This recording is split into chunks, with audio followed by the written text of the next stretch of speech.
Welcome to Table for One. I'm the narrator, and in today's video, I'll be unboxing Harmonies. Let's get rolling.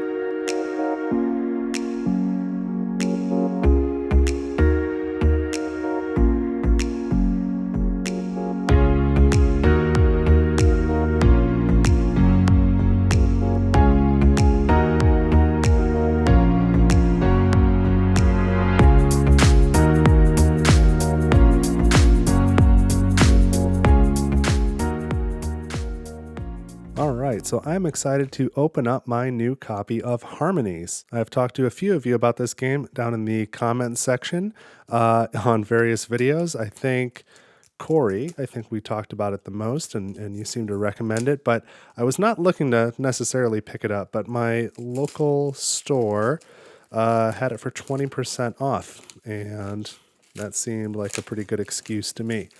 So let's get the shrink wrap off of this. That nice feeling box, okay. Don't forget, Table for One is the only board gaming channel that'll tell you about box feel. So let's get this thing open. I'm excited for this one. I really like this artwork on the cover anyway. Very beautiful. So get the box open. And this, I forget the name of it, but this is like the pool where you grab your tokens from. This is the standard or multiplayer side, and this is the solo side with some reminder icons here. So this is the side I'll be using.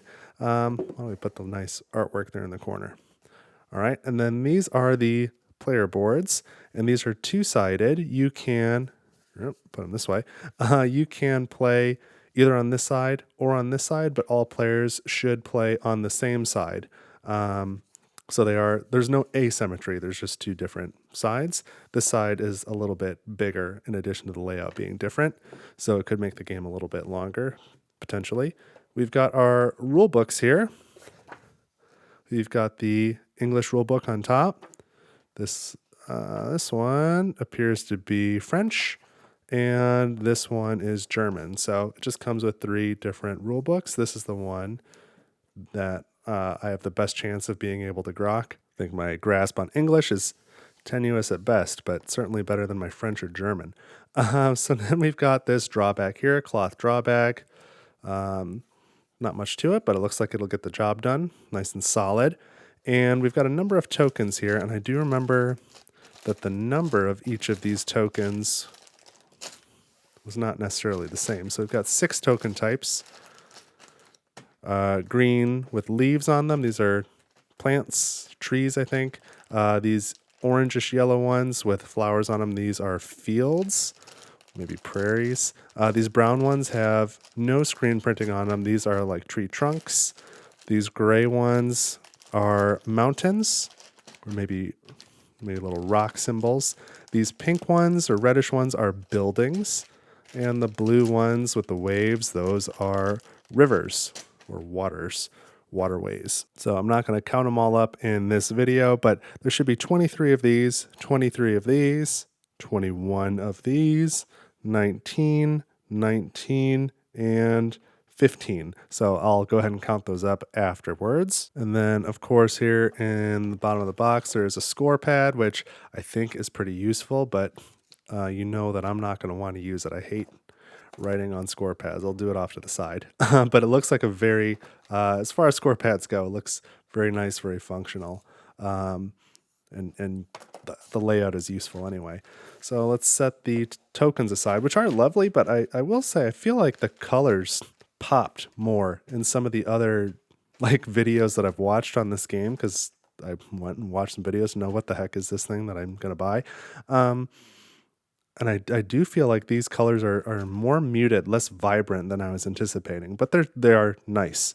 They're nice solid wooden tokens. Like, I think they're great. Just pointing out, the color was not quite what I thought. In this bag here, we've got our animal cubes, and there are, I believe, 4 clear nature spirit cubes lumped in here too. There should be 4 of those. I'll double check it later. And those sort of amber colored animal cubes, there should be 75 of those. And then this is a pretty good insert for the level of game that this is. So it's just a cardboard insert, but it's got like a finger hole there to get the cards out. That's pretty nice. Nice artwork in there. So for being just the standard cardboard insert that comes with the game, this one's actually pretty good. So we've got our cards here wrapped with paper, not plastic. I like that. There's still there was shrink wrap on the game. There's all these different bags, but at least that wasn't plastic. So we've got a few things here. We've got our 4 reminder cards. These are double-sided, so 1 for each player. And you'll notice that these are 2 different colors. They match the colors of your player board. So whatever side of the board everyone is playing on, that is the side of your reminder card that you use. Some things are going to be most things will be the same, but this bottom section will be a little bit different with the river tokens, or the blue tokens as they're officially called in the rulebook. Then we've got 2 decks of cards. There's these lighter colored cards and these darker cards. Now the lighter ones, I grabbed too many. There are 10 of, and these are the Nature's Spirit cards, and this is where the artwork for the box comes from. Is from one of these cards. These are really excellent. These are optional. You don't have to use them, but at the beginning of the game, I believe you would pass out 2 to each player, and from those 2, you pick 1 and put it into play, discard the other. And this gives you some extra, like an extra animal to try and build a habitat for. And this is where you would use those clear Nature's Spirit cubes instead of the regular animal cubes. You would take the cube off of here, and if you're able to get your Nature's Spirit cube onto your map, onto your I was going to say island, into a habitat, then it unlocks special scoring criteria, and those are going to be unique for each of these cards. But you can see by the colors that there are 2 cards for each of the token types. So there you go. Those are the Nature Spirit cards, optional, but I think cool, and I would probably play with them. And then lastly, you've just got your regular old animal cards, which looks like they need a good shuffle before your first play. There are 32 of these animal cards, and looks like we've got the blue ones on top, then the ones with red requirements, green, gray for the mountains, yellow for the prairies, and I guess there are none that need brown requirements, which kind of makes sense. So 5 token types. So there you go. These are the components. They look really nice. I like the feel of the cards. They have they're a little larger. I don't know if this is tarot size. It might be, but they've got like what kind of finish is that they put on cards? It's almost like a linen or a silk finish. I don't know. That's nice. So I'm going to take these cards and these cards and just sort of put them back to back so I don't mix them up. I'm going to have to give both decks individually a good shuffle before the first time I play, but I can put those back in here, and I'm always going to want the animal cards. I'm going to put those on bottom, and then these Nature Spirit cards on top just so I see them, and then these reminder cards above those because I'll always want to have those available. These tokens, these cubes, I may as well keep them in this bag. I don't know if I want to find a separate bag, like a small bag for the little clear ones.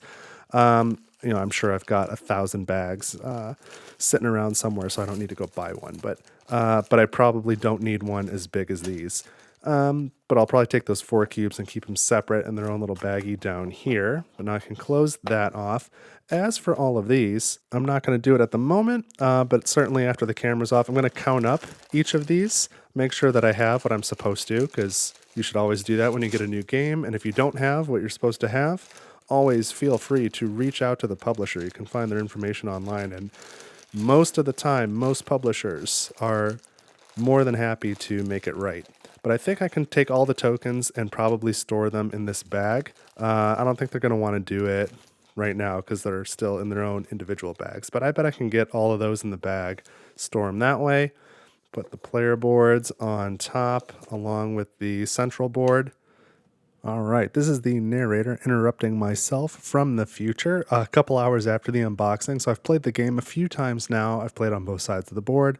It's a really good game. There's a couple of things that I just wanted to quickly come back and mention in this unboxing video that I don't think I talked about at the time. So one, I just didn't give enough emphasis to these cards, just the artwork is really lovely. And I just wanted to emphasize that the artwork throughout this game is really, really good.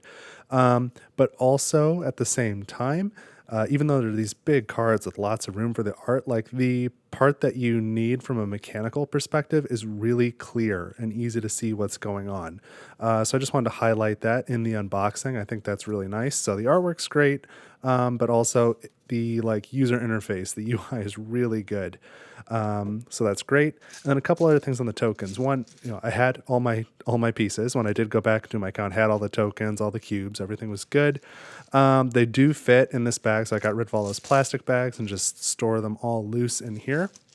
But a couple of things I wanted to mention that are just worth knowing. I know I was wondering before I opened my copy, all of these tokens, all these, not the brown ones, because the brown ones don't have any icons on them, but all the silkscreen ones, I know there's some green ones in here somewhere, they are screened on both sides. So that's really nice. And they're big, solid, chunky pieces. They're really good. These nice wooden pieces. When I opened them all up and took them apart, for me, just these blue ones, some of them were stuck together, so I kind of had to snap them apart. That's not super uncommon with silkscreen wooden pieces like this. I've had it happen before, so I didn't damage any of them, but perhaps it'll happen to other people, and maybe it'll be in other colors, I don't know, but if some of them are stuck together, that's okay. They pull apart pretty easily. The other thing I just wanted to call out that I didn't really realize is these are not perfectly circular pieces. If you can see, they're sort of these oblong, more naturalistic shapes, and it feels really nice, and it makes them nice to handle. So it's something I just didn't fully appreciate until I really started playing and getting my hands on them. So I wanted to call that out in the unboxing video as well. But that was what I wanted to say, so let's get back to the original footage. And that is what is in the Harmonies box. So I am really looking forward to playing this one. And lucky for you, if you'd like to see a solo playthrough, you don't have to wait like I do, because I have to go through the components and sit here and film a recording. But I'm going to record after this and release at the same time as this unboxing video a solo playthrough so you can see what that is like. So be sure to check that out if that's something you'd like to see. But I've got high hopes for this game as like a mid-weight sort of cozy game that could be solo, could be multiplayer, could be an entry game for some people. I think it does a lot of things, and I think it does them nice. So I'm looking forward to playing it. If you've got anything to say about Harmonies, or if you've got any questions about it, let me know in the comments. And if you like this video, please leave a like and consider subscribing to the channel. That is always appreciated. And don't forget, you can head over to my Ko-fi page, ko-fi. There's a link in the description, and you can make a contribution to the channel if that is something you are able to do and if you have the desire. But that is what I've got this time on Table for One. Thank you so much for watching. I hope you enjoyed it, and I will see you in the next video.